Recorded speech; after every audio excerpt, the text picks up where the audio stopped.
Good evening and welcome to Tucker Carlson Tonight. So not long after Jack Ruby shot Lee Harvey Oswald on camera in the basement of Dallas Police Headquarters, a lot of Americans started to have some questions about the Kennedy assassination. It was, you'd have to admit, a pretty extraordinary sequence of events. A lone gunman murders the President of the United States, and then, less than 48 hours later, that lone gunman is himself murdered by another lone gunman. What are the odds of that? It's one thing if you get struck by lightning, rare but possible. But if every member of your family also gets struck by lightning all on different days, you might begin to suspect these are not entirely natural events. But oh, replied the U.S. government, they are. This bizarre chain of killings was all entirely natural. So less than a year after the JFK assassination, the Johnson White House released something called the Warren Commission report. And the report concluded that while their motives remained unclear, both Lee Oswald and Jack Ruby had acted alone. No one helped them. There was no conspiracy of any kind. Case closed. Time to move on. And many Americans did move on. At the time, they had no idea how shoddy and corrupt the Warren Commission was. It would be nearly 50 years before the CIA admitted under duress that, in fact, it had withheld information from investigators about its relationship with Lee Harvey Oswald. But even then, at the time, before that was known, the government's explanation didn't seem entirely plausible, and some people started asking obvious questions about it. It was at that point, as Americans started to doubt the official story, that the term conspiracy theory entered our lexicon. As Professor Lance DeHaven Smith points out in his book on the subject, the term conspiracy theory did not exist as a phrase in everyday American conversation before 1964. In 1964, the year the Warren Commission issued its report, the New York Times published 5 stories in which conspiracy theory appeared. Now today, of course, the term conspiracy theory appears in pretty much every New York Times story about American politics. It's wielded, now as then, as a weapon against anyone who asks questions the government doesn't feel like answering. But despite 60 years of name-calling, those questions have not disappeared. In fact, they have multiplied with time. And here's one of them. In April of 1964, a psychiatrist called Louis Joylan West visited Jack Ruby in his isolation cell in a Dallas jail. According to West's written assessment, he found that Jack Ruby was, quote, technically insane and in need of immediate psychiatric hospitalization. Those are conclusions that, puzzlingly, no one who had spoken to Jack Ruby previously had reached. Ruby had seemed perfectly sane to the people who knew him. Louis Joylan West pronounced him crazy. But what West did not say was that he was working for the CIA at the time.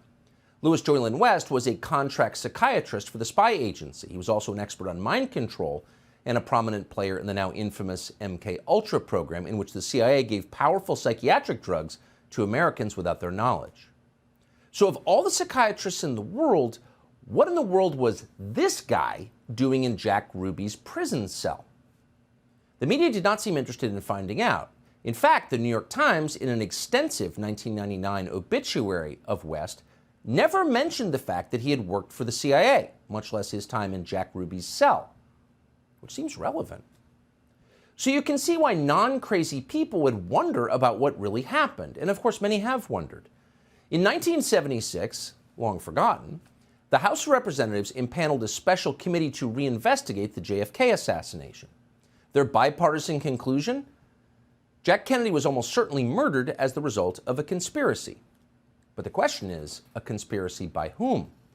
Well, the obvious suspect would be the CIA. Why else would the agency withhold critical evidence from investigators? Is there a benign explanation for that, for maintaining this level of secrecy for this many years? Not that we're aware of. And it is illegal. In 1992, Congress passed the President John F. Kennedy Assassination Records Collection Act. And that act mandated full disclosure of all documents by 2017, 54 years after JFK was killed. The last administration promised to comply fully with that law, but under intense pressure from CIA Director Mike Pompeo, withheld in the end thousands of pages of CIA documents. Today, this afternoon, the Biden administration did exactly the same thing. That would be thousands of pages of documents after nearly 60 years. After the death of every single person involved. But we still can't see them. Clearly, it's not to protect any person. They're all dead. It's to protect an institution. But why? Well, today we decided to find out. We spoke to someone who had access to these still hidden CIA documents, a person who was deeply familiar with what they contain. We asked this person directly, did the CIA have a hand in the murder of John F. Kennedy, an American president? And here's the reply we received verbatim. Quote, the answer is yes. I believe they were involved. It's a whole different country from what we thought it was. It's all fake. It's hard to imagine a more jarring response than that. Again, this is not a, quote, conspiracy theorist that we spoke to. Not even close. This is someone with direct knowledge of the information that once again is being withheld from the American public. And the answer we received was unequivocal. Yes, the CIA was involved in the assassination of the president. Now, some people will not be surprised to hear that. They suspected it all along. But no matter how you feel about or what you thought about the Kennedy assassination, pause to consider what this means. It means that within the U.S. government, there are forces wholly beyond democratic control. These forces are more powerful than the elected officials that supposedly oversee them. These forces can affect election outcomes. They can even hide their complicity in the murder of an American president. In other words, they can do pretty much anything they want. They constitute a government within a government, mocking by their very existence the idea of democracy. As cynical as we have become after 30 years of watching government officials ignore the voters who employ them, we were shocked to learn this. It's not acceptable. Americans have trusted their government less with every passing year since the killing of John F. Kennedy. Maybe this is why. And people have known this for a long time. The people who knew would include every director of the CIA since November of 1963. And that list would include Obama's CIA director, John Brennan, one of the most sinister and dishonest figures in American life. That list would also include, we are sad to say, our friend Mike Pompeo, who ran the CIA in the last administration. Mike Pompeo knew this. We asked Pompeo to join us tonight, and though he rarely turns down a televised interview, he refused to come. We hope he will reconsider. In the meantime, we are happy to be joined tonight by New York Post columnist Miranda Devine. Miranda, thank you so much for coming on. I don't think we've paused long enough to consider what this means. After 60 years, when every person involved is dead, we can't see classified information about maybe the pivotal event in modern American history. And now we know why. Well, Tucker, look, you laid it out really well. And, you know, it used to be that conservatives like me dismissed theories from the left about JFK's assassination as just left-wing conspiracy theories. But over time, I think that the left looks as if they were quite justified in not trusting the intelligence services. And I think the WMD pretext for the Iraq War was a red pill, a slowly dawning red pill for me. And so now you just have to look just on a really basic level.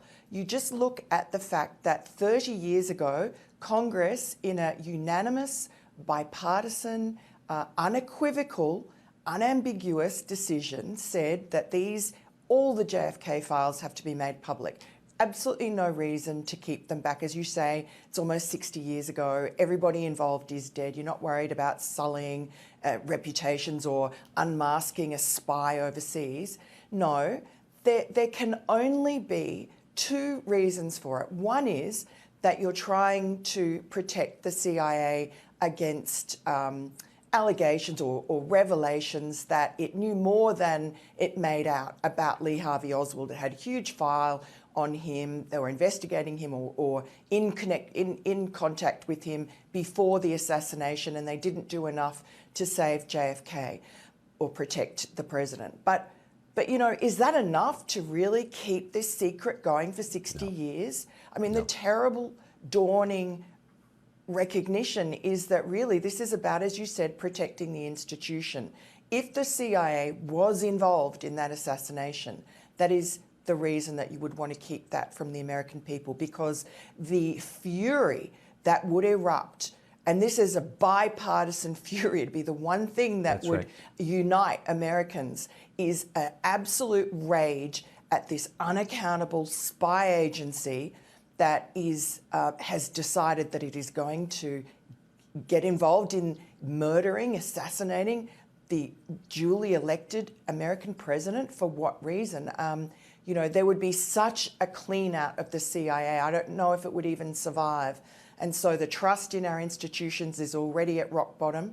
I think it's a mistake for Mike Pompeo not to come on your show, because all this does is fuel more conspiracy theories. The truth is the best disinfectant. And if the CIA did do this, was involved 60 years ago, then it needs to come clean. We need to have a reckoning. And just to be clear, that was the assessment of someone we spoke to who was directly and personally familiar with the contents of these documents, not someone who read it on the internet. This is someone who had access to the documents. And I have to say, I don't understand, and I agree with you, secrecy abets evil. And the more secrecy you have, the more evil you're likely to have. So we should minimize the amount of secrecy as a general matter. But I don't understand how John Brennan can go on NBC News every day, he was on today, and no one pauses and asks, like, what is this exactly? 60 years, really? And don't give me the sources and methods BS, by the way, son. Like, we're adults here. What's the real reason? Why does no one ask him that? Well, the more we see characters from the CIA, like John Brennan, like those 51 former intelligence officials who signed that scurrilous letter about Hunter Biden being Russian disinformation, the less impressive they look. These people are in the shadows for a reason, because if you actually saw who they were, look at John Brennan. Would you, knowing what we know now about him, would you really entrust him to run the country's premier spy agency, to have such power to run around the world intervening in other countries' elections? No. So I just don't know what good it does us to have those kind of malevolent people having so much power and using it in our name and causing us all great harm because we don't know what they're doing. That's right. Transparency can fix it. It's the only thing they can. And I appreciate your assessment tonight. Marina Devine of the New York Post, thank you. Thanks, Tucker.